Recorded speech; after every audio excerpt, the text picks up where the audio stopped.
This is the second part to the lecture on factoring trinomials. In this one, you notice that we are trying to factor the type of trinomials which has a leading coefficient that is not 1. So that's referring to the number over here. That number is not 1. Okay, so it's unlike the first type. So what is the difference between this one and the first type that you've seen? Step number 1 is very similar. You're supposed to break down bx into two terms such that the sum of the coefficients is b. Okay, so we are talking about the middle. The difference is in the product. The product of coefficients, instead of just being the c alone, we need it to be the a and the c. So it's a times c. That's the difference. And step 2 is where you use grouping or the FOIL method. So let me show you what I mean. So let's try the first example. Can you factor 9x squared minus 2 minus 3x? So if you recall what we talked about in the first part of the lecture, we need to rearrange terms in descending order of exponents. So if you look at this problem given to you, the terms are not arranged properly. So you have to rearrange, putting the square term first, and then the term without the exponent, and then finally the constant. So now we're dealing with the steps. The sum is the middle, which in this case is -3. Remember to take the negative with you. So the sum is -3, and the product is not just the back number, it's the front and the back. That's the big difference. Okay, so in type 1, you notice we didn't care about the front because the front number was a 1. But this time, because the number is not 1, we have to multiply these together. So 9 with -2 makes it -18.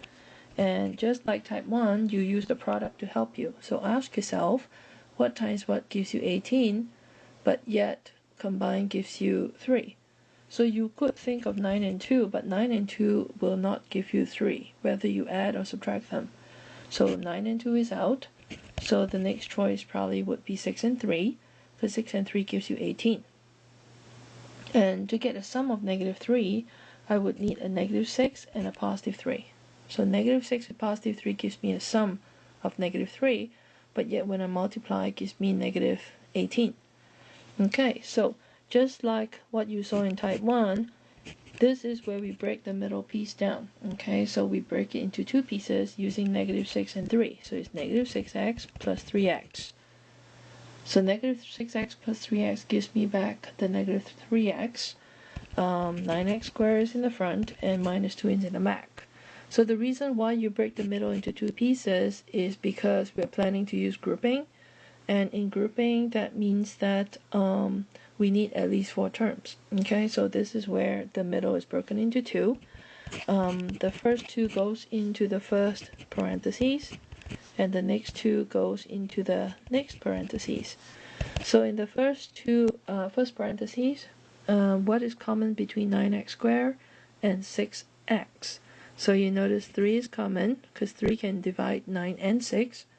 And x squared and x, I take the lower exponent, so that leaves me with 3x minus 2. Okay, now in the second parentheses, you notice between 3x and 2, the GCF is 1. So now I have 2 terms in front of me, but the 3x minus 2 is common. So you take out the 3x minus 2, start a parentheses, what's left is 3x plus 1. Okay, so that's factoring by grouping. So you notice, unlike the first case, you notice that the 6 and 3, we do not just put it in. Okay, it doesn't just surface in the parentheses, at least not obviously. So grouping is one of the ways. So before I show you the FOIL method, let me show you another example using grouping. So supposedly, can you factor? Okay, let's try. Can you factor 6x squared minus 11xy minus 10y squared?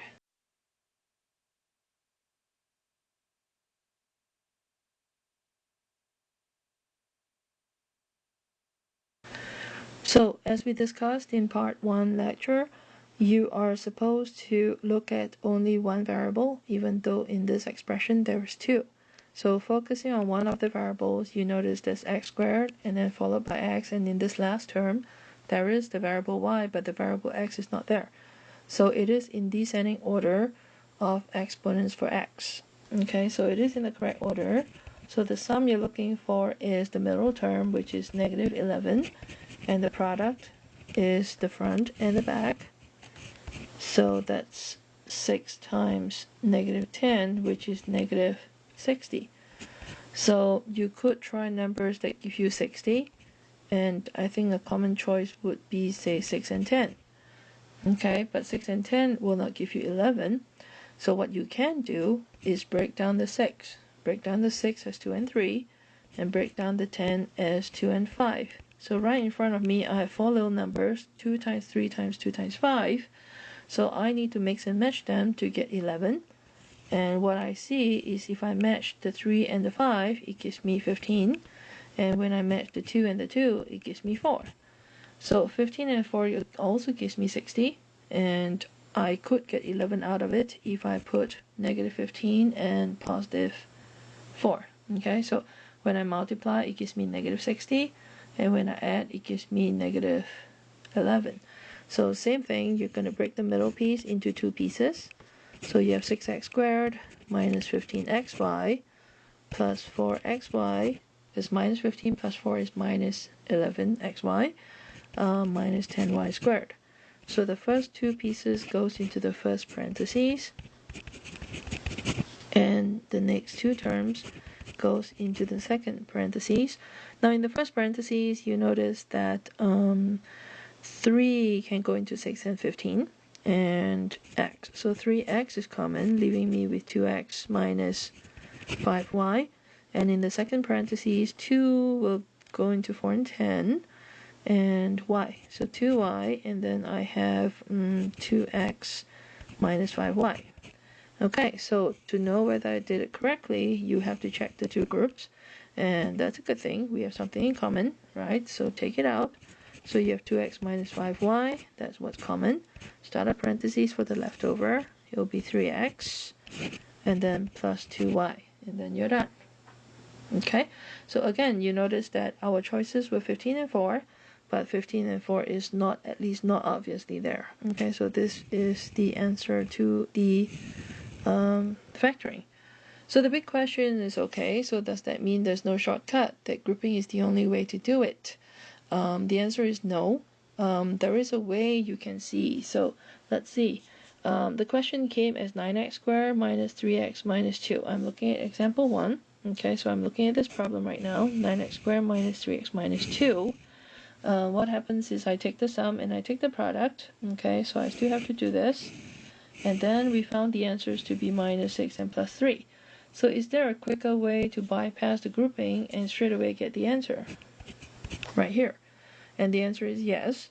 The trick is you have to use the FOIL method, where you look at what multiplies to give you 9x squared. So you get your 3x and 3x. And then the trick is this. FOIL means after you deal with the first, you deal with outer and inner. So if you notice, when I take the 3x times the 1, it gives me the 3. And when I take the minus 2 and the 3, it gives me the minus 6. So do we see the minus 6 and the plus 3? The answer is yes. But you see it as the outer and inner terms. Okay, so these are the outer and inner products. So do we see them here? The answer is yes. When you take example 2, Negative 5y with 3 gives you negative 15, and 2 with 2 makes it 4. So that's where those two numbers come from. So let's try the next few examples using the FOIL method. Okay, and you can always fall back on grouping if you want to.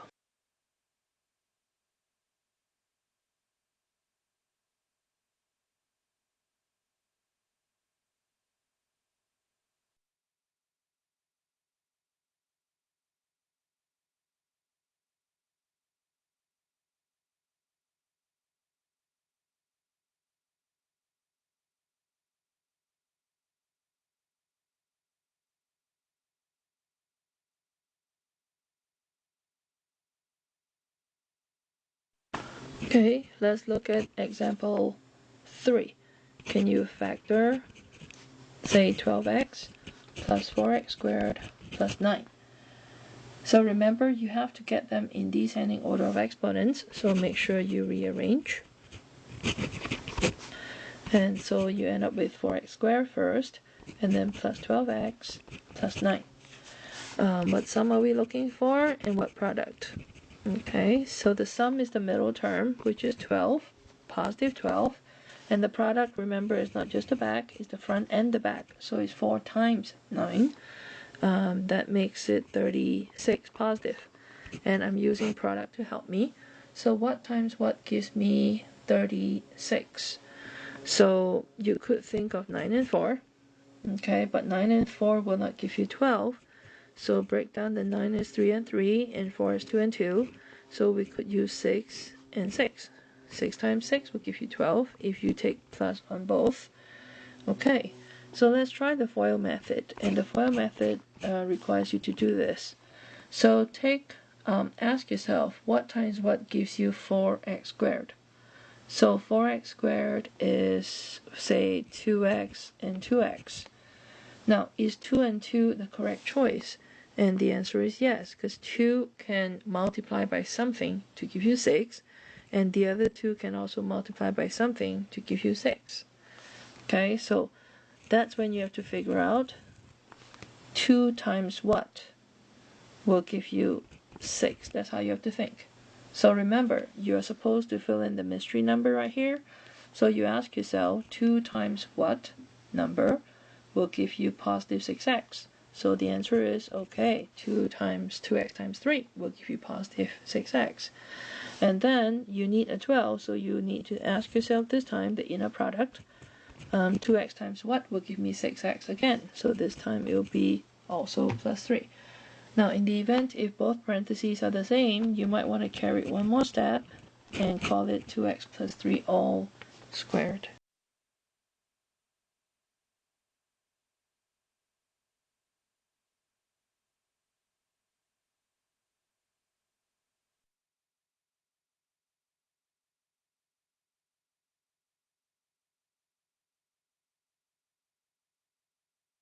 Okay, let's try other examples. Let's look at, say, can you factor 9y squared minus y minus 8? Let's try that. Okay, so I don't need to rearrange this time because it is in descending order. The sum I'm looking for is the middle term, which is negative 1, and the product I'm looking for is the front term with the back term. 9 times negative 8 is negative 72. I'm using product to help me. So what times what gives me 72, and yet when they combine gives me 1. So it's negative 9 and positive 8, for example. And that works. Okay, so you're trying, and it worked. Okay. Now the next place to look at is we're using the foiling method. So you're supposed to look at the first term. So ask yourself, what times what gives you 9y squared? So the first choice is 3 and 3. Okay, so is 3 and 3 going to work? And the answer is no, because 3 can multiply by something to give you 9, but 3 cannot multiply by anything to give you 8. Okay, so you have to ask yourself, is it possible to generate these two numbers in the inner and outer products? And 3 and 3 doesn't work. So the next question is 3 and 3 the only choice? Okay, so the answer is no. you can use 9 and 1. So 9 can generate negative 9, and just as 1 can generate plus 8. Generate as in you can multiply to get them. Remember, these are your inner and outer products. So I'm going to choose 9y and y. Okay, so I'm doing outer product. So 9 times what? 9 is in charge of getting negative 9y. So 9y with what number will give me negative 9y? So that means I have to use a negative 1. So 9y multiplied to negative 1 gives me negative 9. Okay, so this number, when you don't see anything, it means a 1. So 1 times what will give me plus 8y. So the negative 9y and the plus 8y is supposed to give you back your negative y. Those are your inner and outer products. So 1y times what will give me positive 8y? And the answer is I need it to be positive 8. So positive 8 times y gives me positive 8y.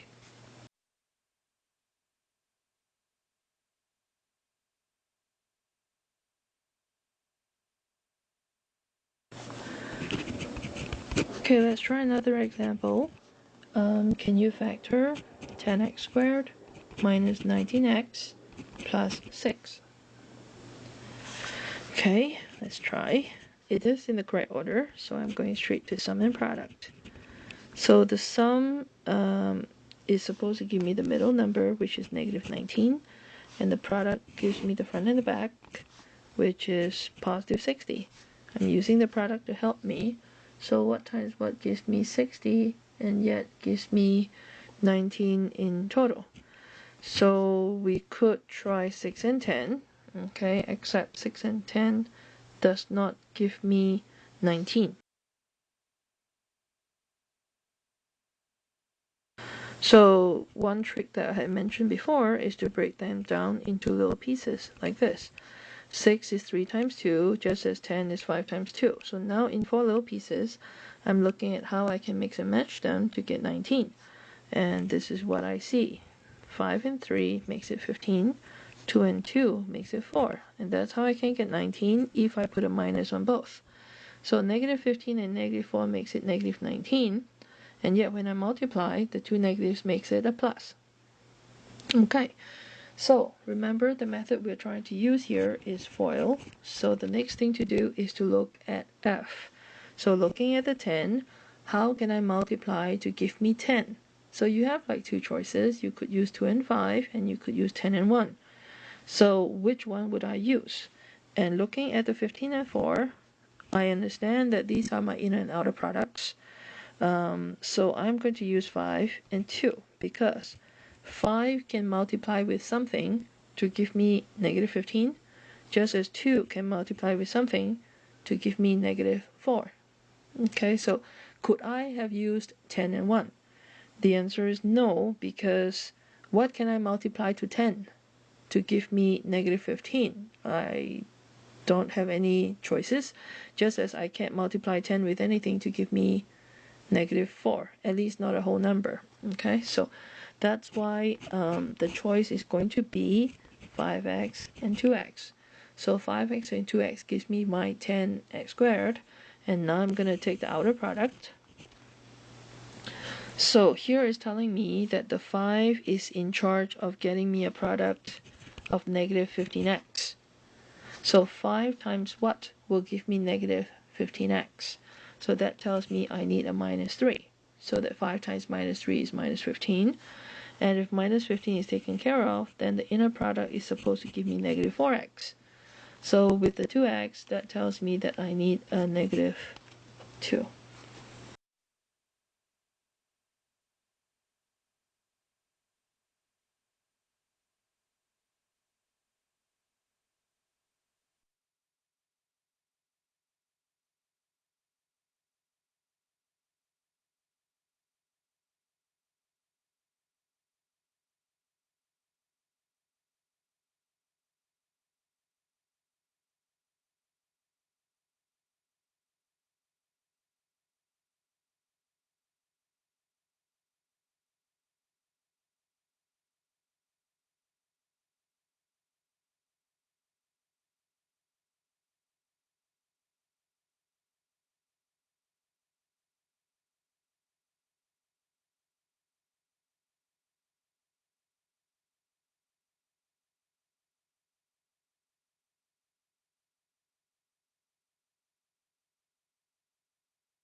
To make sure you understand what we've discussed about factoring trinomials, I think you should be working on these problems before you come back to class.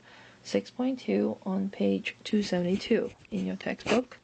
Can you try these problems? Numbers 21, 33, 45, 53, 61, 65, 69, 85, and 93. So work on these problems to make sure you totally understand factoring trinomials. And I'm moving on to the next family of problems you need to deal with, and that's going to be factoring binomials.